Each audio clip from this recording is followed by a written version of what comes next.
Bueno, hoy vamos a hablar sobre ataduras que te impiden avanzar en el Señor. Y seguimos como en esa línea que el Señor nos ha venido hablando desde la vigilia.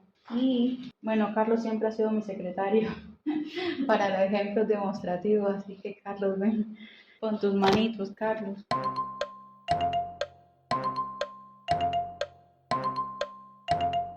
No puedo nada.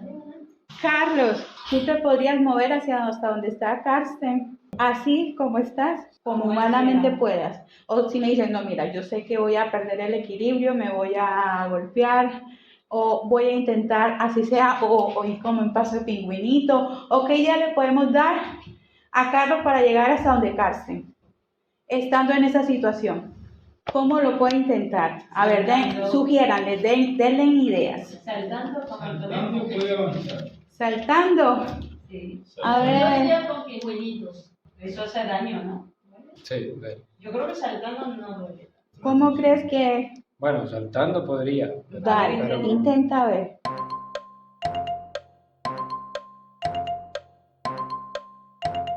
Muy bien. Carlos, Cualquier retroceso.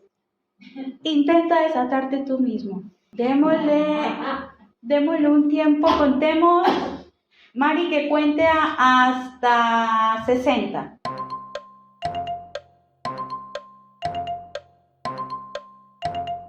58, 59, 60. Muy bien. Pues bueno, esto es un buen ejemplo, que van a haber situaciones en las que Dios va a hacer una parte y una la tendremos que hacer nosotros, y otra en la que vamos a necesitar la ayuda de un ministro o de un hermanito de la iglesia o de nuestros líderes, del pastor, a que nos ayuden a desatar ¿qué? Esas ataduras. Y les invito a abrir sus Biblias en Juan 11:38. Y dice así: Jesús, profundamente conmovido otra vez, vino al sepulcro. Era una cueva y tenía una piedra puesta encima. Dijo Jesús: Quitad la piedra, Marta. Quitad la piedra. Marta, la hermana del que había muerto, le dijo: Señor, hiere ya, porque es de 4 días. Jesús le dijo: ¿No te he dicho que si crees verás la gloria de Dios? Entonces quitaron la piedra de donde había sido puesto el muerto. Y Jesús, alzando los ojos a lo alto, dijo: Padre, gracias te doy por haberme oído. Yo sabía que siempre me oyes, pero lo dije por causa de la multitud que está alrededor, para que me crean que tú también me has enviado. Y habiendo dicho esto, clamó a gran voz: Lázaro, ven fuera. Y el que había muerto salió, atadas las manos y los pies con vendas y el rostro envuelto en un sudario. Jesús le dijo: desatadle y dejadle ir.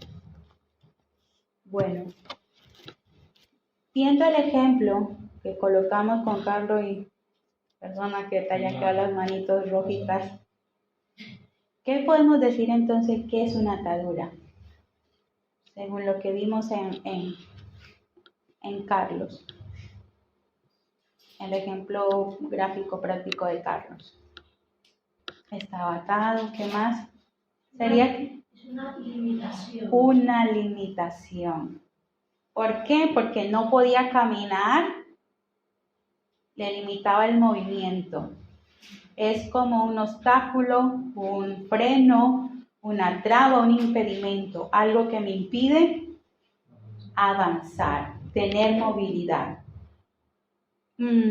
Una persona con atadura es una persona limitada, como lo había dicho Silvia, es una persona con parálisis, es decir, inmóvil, está, ¿cómo?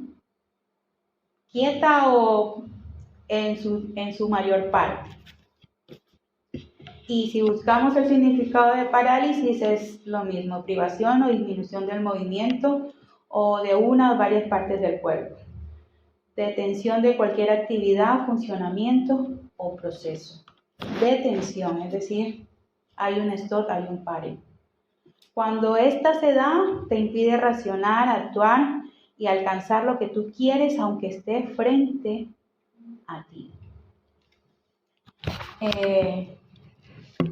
Y vemos que lo primero que el Señor Jesús dice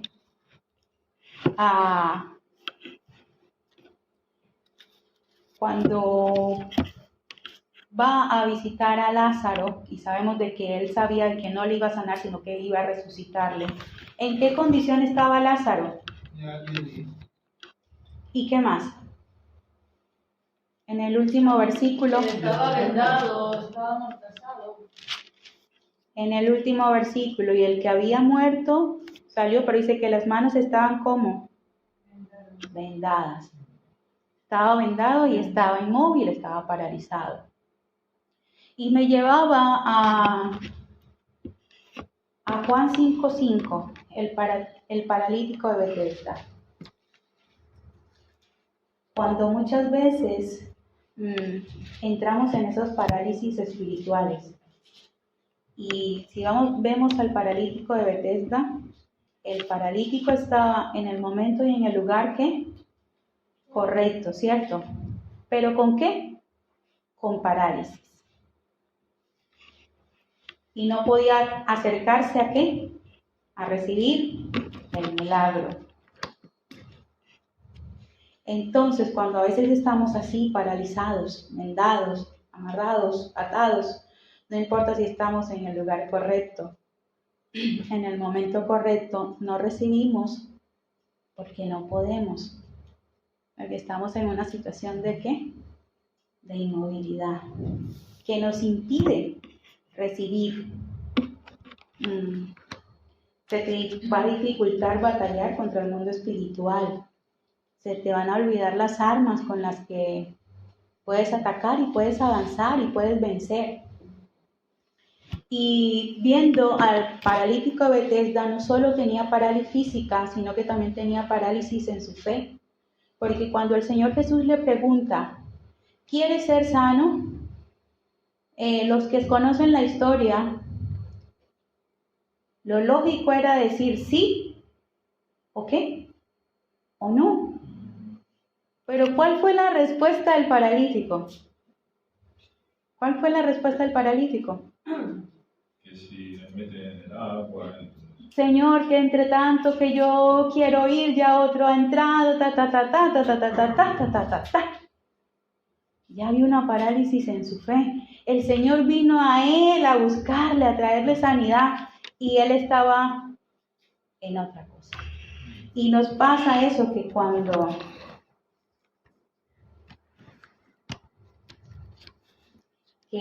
sabiendo dónde está la solución, no vamos a buscarla. Sabemos que hay que hacer algo, pero no estamos dispuestos a hacerlo. Y a muchos nos pasa. Es como ese espíritu que te frena y te impide buscar a Jesús. Por eso, Jesús sabía que el paralítico no podía ir donde él. Y por eso fue a donde el paralítico. Jesús sabía que Lázaro no podía venir donde él. Por eso fue a donde estaba Lázaro. Amén.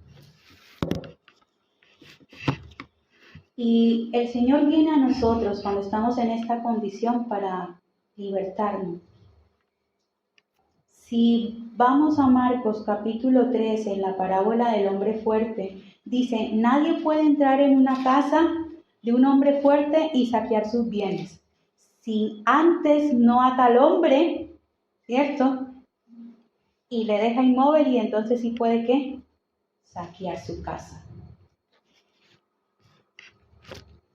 Y así lamentablemente el enemigo puede tenernos a muchos cristianos atados y paralizados, saqueando nuestras casas, y a veces ni nos damos cuenta.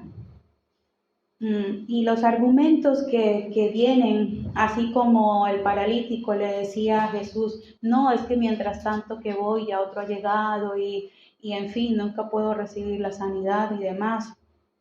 Es eso, que hemos tenido tantos fracasos que decimos, mira, ya yo no estoy dispuesto a hacer más nada. Ya me doy por vencido. He orado tanto por esto que ya, hasta aquí. Renunciamos. Otra situación es cuando estamos en parálisis espiritual, es que se nos van a presentar situaciones en las que un compañero de trabajo va a pedir oración y tú estás viendo el escenario frente a ti, que está acongojado, que necesita oración, pero que aunque lo estás viendo, no hay reacción. Que aunque estás viendo que tu esposo, tu esposa está mal, que tus hijos, no lo sé, y lo estás viendo, pero estamos como inmóviles, quietos, y no podemos hacer nada. Y el peligro es creer que yo no necesito liberación, que yo estoy óptima 100%, que el que necesita liberación es el que está al lado, y yo no. Y el Señor nos está diciendo, es tiempo de salir de la parálisis, es tiempo de desplazarnos y empezar a movernos. ¿Qué le dijo? ¿Cuál fue la orden que le dio a Lázaro? Desatarle y ¿qué? Dejarle ir. ¿Para qué? Para que pudiera caminar en libertad. ¿Qué fue lo que le dijo al paralítico? ¿Qué le dijo al paralítico? Los que han leído la historia.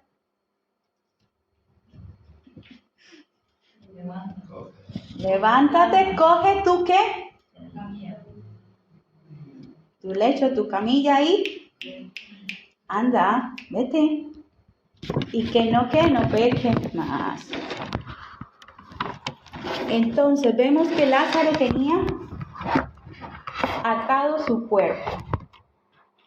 Las manos son las obras, los hechos. Y los pies, tu caminar. Para Lázaro ser libre, tenían que desatarle completamente. Para caminar con Jesús estando atado, pudo salir cuando Jesús le dio la orden. Carlos pudo llegar hasta donde Carsten, pero ¿cómo? Con dificultad. Entonces quiere decir que nosotros podemos caminar en el Señor y estar atados, pero que ese caminar no va a ser espontáneo, natural, sino que va a ir con defectos, se va a ir deformando, forzado, exacto.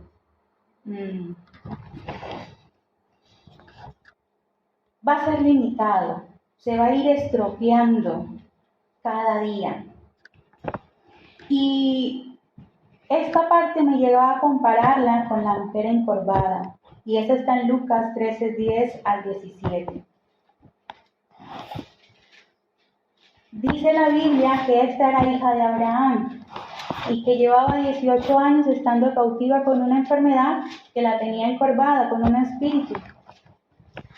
Y dice que estaba en el templo, entonces que era una mujer que podía adorar, podía alabar, podía estar en el templo, podía tener intimidad, pero estaba ¿qué? Atada. ¿Cómo la quería tener Satanás? Encorvada, humillada, en derrota, en fracaso, mirando siempre a dónde, hacia el piso. Y vemos lo que el Señor hace con ella. Primero que ve que está atada, ¿cierto? Ve que está cautiva y la hace libre. Luego impone las manos sobre ella para que sea llena del Espíritu Santo. Pero luego esa parte,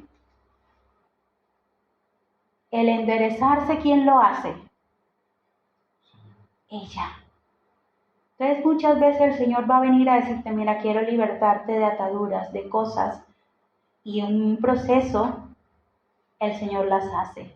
Pero va a haber otra parte en la que nos va a corresponder a nosotros. Amén.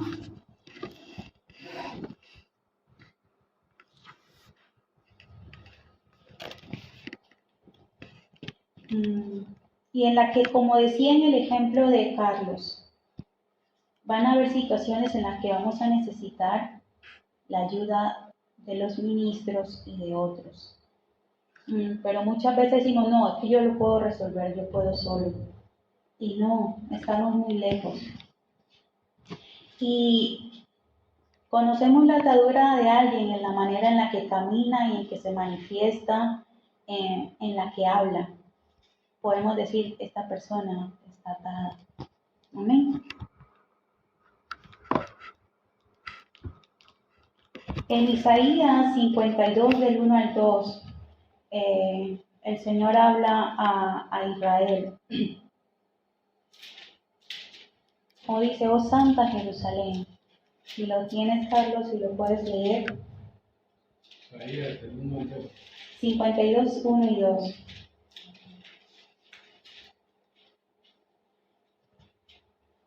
Despierta, despierta, vístete de poder, oh Sión, vístete de tus ropajes hermosos, oh Jerusalén, ciudad santa, porque el incircunciso y el inmundo no volverá a entrar en ti.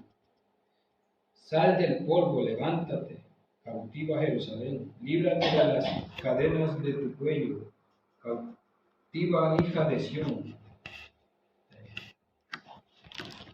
Quítate las ataduras del cuello, la cerviz.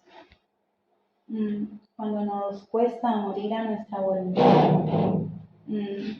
Y hay muchos que anhelan y quieren, pero poco hacen.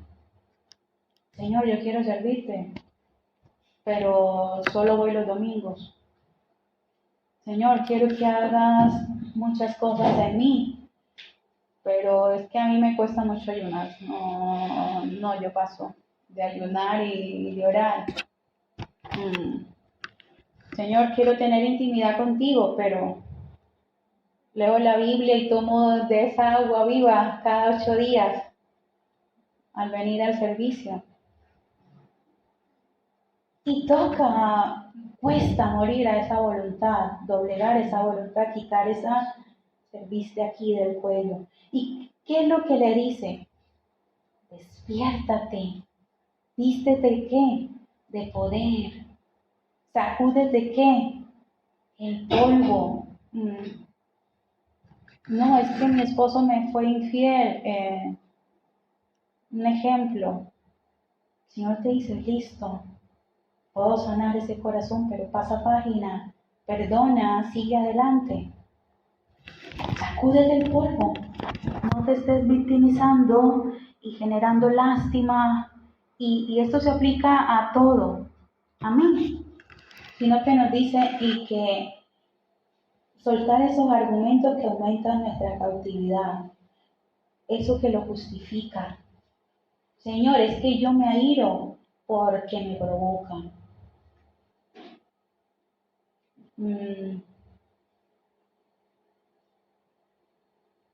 No sé, el que tiene problemas, Señor, le fui infiel a mi pareja porque es que no me atendía. Ese tipo de cosas. Soltar esos argumentos que aumenten nuestra cautividad. Y lamentablemente muchas veces ponemos límites al Señor para que nos haga libre. Se los ponemos. ¿Qué le dijo? El Señor iba con toda la intención de ir a libertar y traer vida a Lázaro. ¿Y qué le dice Marta? Señor, hiede ya. No hay más que hacer. No hay más que hacer. Y a veces ponemos límites para que el Señor nos liberte.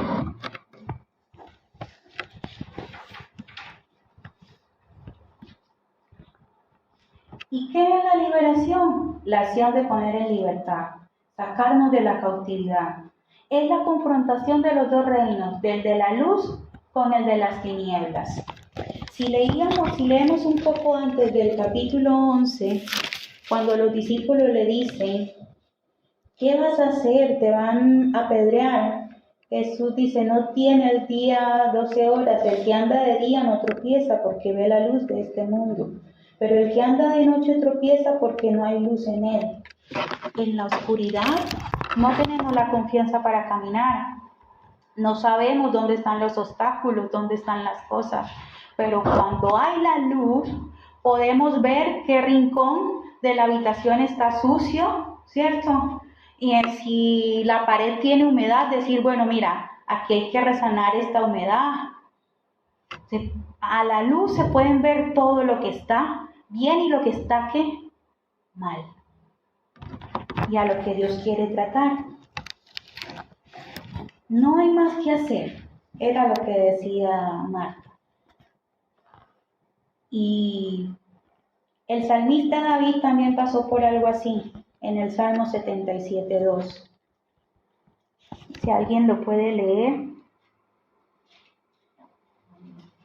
Y otro hermano que me vaya buscando Mateo 7:5. En el día de mi angustia busqué al Señor, y en la noche mi mano se extendía sin cansarse. Mi alma rehusaba ser consolada. Vuélvelo a repetir, Carlos. En el día de mi angustia busqué al Señor, en la noche mi mano se extendía sin cansarse. Mi alma rehusaba ser consolada. Mi alma rehusaba ser consolada. Yo me sorprendía muchísimo, porque sé cuál es mi condición, sé cuál es la solución, pero mi alma se rehúsa.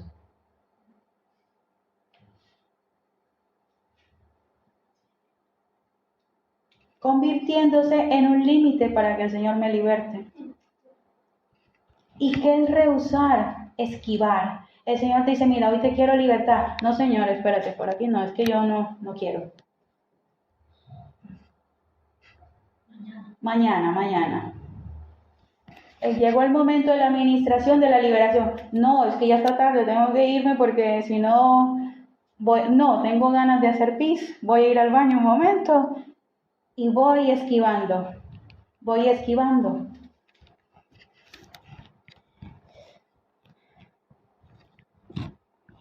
Y el mayor problema es que la liberación es para todos.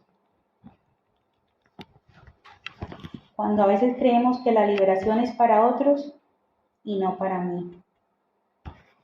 En Mateo 7:5, ¿qué dice el Señor? Hipócrita, saca primero la viga de tu propio ojo y entonces verá bien para sacar la paja del ojo de tu hermano. Qué fuerte que el Señor nos llame hipócritas y nos digas, tú puedes identificar un problema en otros, pero no lo puedes identificar en ti. Es muy fácil decirle a mi hijo, a mi madre, a mi esposo, a mi esposa, a mi vecino, etcétera. Tú necesitas liberación, pero yo no. Es difícil reconocerlo. A mí no me pongan más a trabajar con casa en alabanza. Tiene un carácter, un mal genio, y yo soy la que estoy enchichada.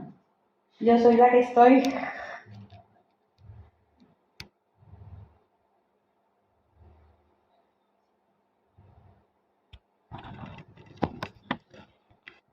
Cuando reconocemos nuestra condición, estamos más cerca de ser libertados. Amén. Si miramos desde el Espíritu, vamos a poder entonces mirar con el discernimiento. Y nos va a obligar a autoexaminarnos a nosotros mismos. Amén. En cambio que el alma te va a hacer ver la condición de otro, más no la propia. Amén. El aparentar que estamos bien cuando en realidad estamos muchas veces más. Y a veces el problema es que lo negamos. Con la negatividad, estoy bien, no necesito ayuda. Tus sentimientos también pueden ser ese límite para que el Señor te liberte. No, que van a pensar de mí, yo sirvo en la iglesia, yo soy un ministro, tengo tal ministerio, ¿sí me entiendes? Van a saber cuál es mi situación. Y entonces se antepone el miedo, la vergüenza, muchas otras cosas. Antes de decir, Señor, mira mi condición, quiero ser libre. Y lo normal es pasar de cautividad a libertad, pero muchas veces puede ocurrir que pasemos de estar en libertad a cautividad. ¿Qué le pasó a Sansón? Cuando se dormía, vienen los filisteos y Dalila le ataba y demás. Decía, no, yo puedo. Se creía invicto. Pero cuando el enemigo le hizo sentir confiado y el pobre cometió un error muy grande, que fue revelar el secreto de su misterio, su fortaleza. Y fue lo que lo destruyó. Y entonces ese exceso de confianza, de creernos que somos intocables, de que estamos a full con Dios y que no, a mí no me va a pasar. Si fulanito cayó, yo no.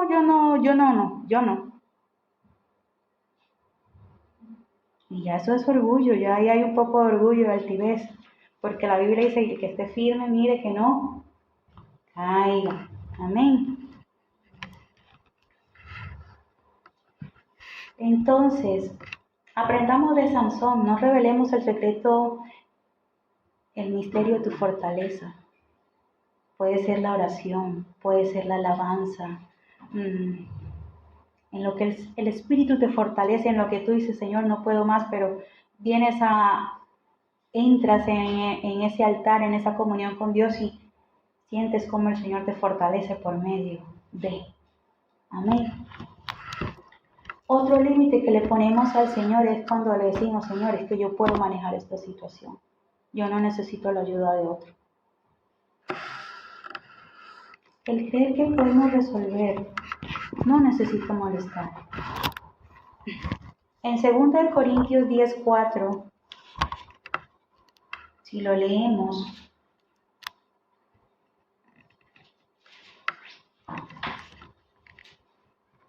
el Señor nos da una advertencia.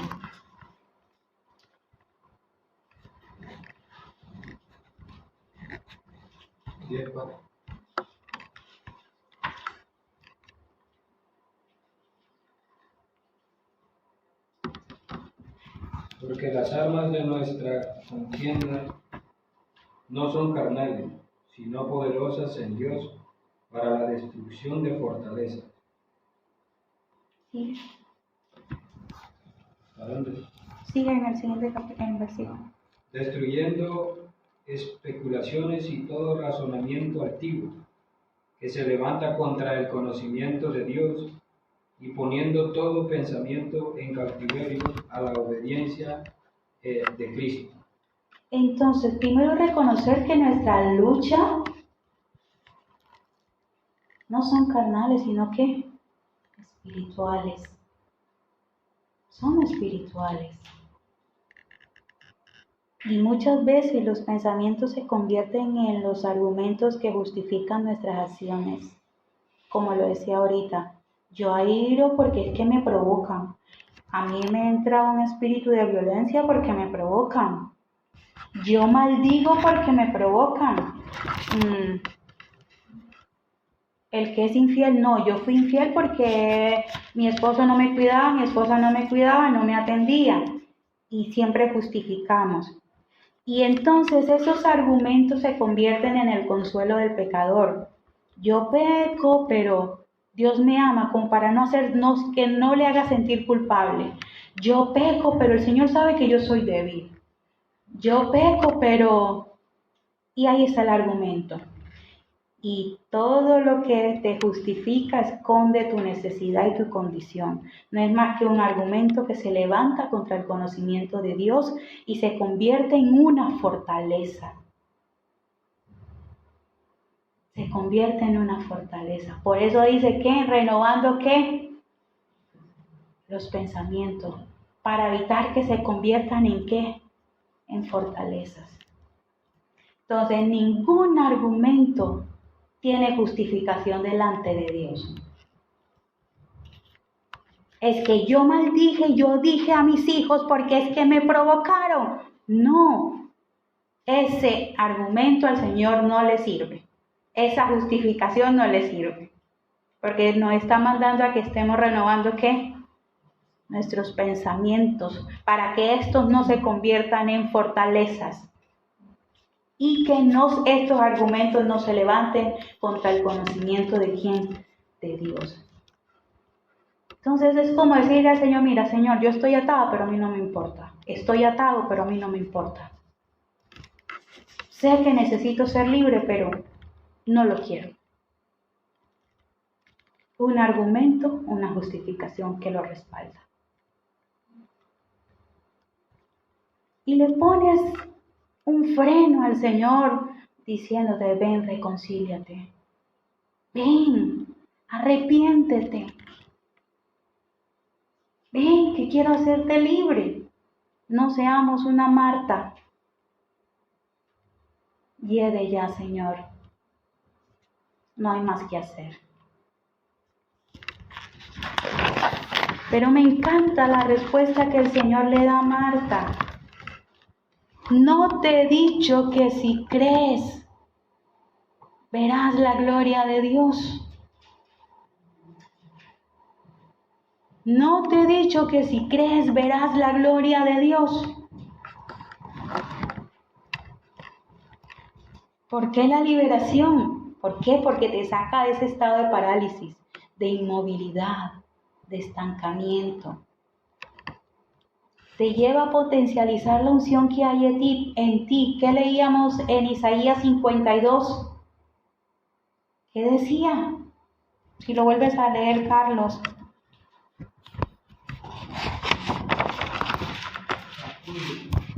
Sacúdete del polvo, lo primero, pero luego da otras dos acciones, 52, 1 y 2. Despierta, despierta, y no lo dice una, sino 2 veces. Despierta, despierta. El que está dormido también no se percata de lo que pasa a su alrededor, no puede escuchar. Está ahí, pero no está.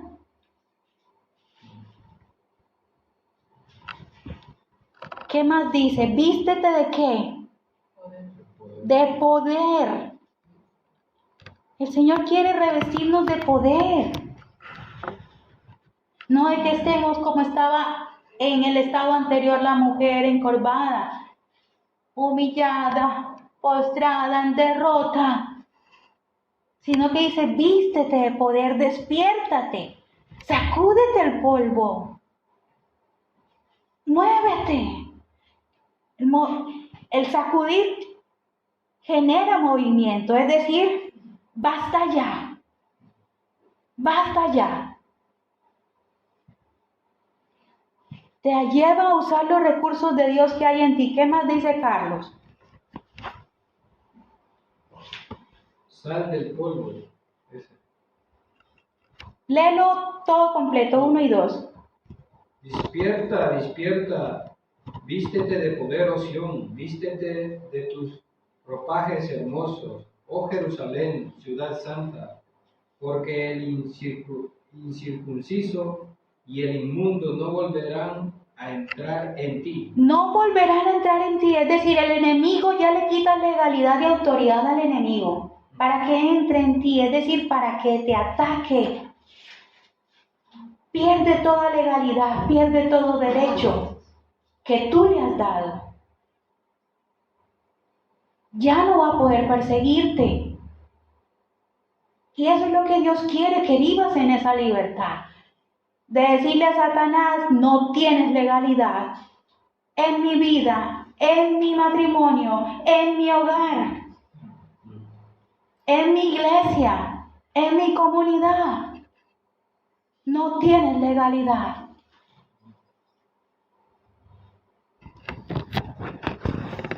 Y lo más importante, Dios nos quiere libre porque nos quiere usar. Silvia puede ser el instrumento que Dios utilice para quitar ataduras en otro. y ayude a enderezar su caminar a otro. Ayude a enderezar su manifestar las obras de otro.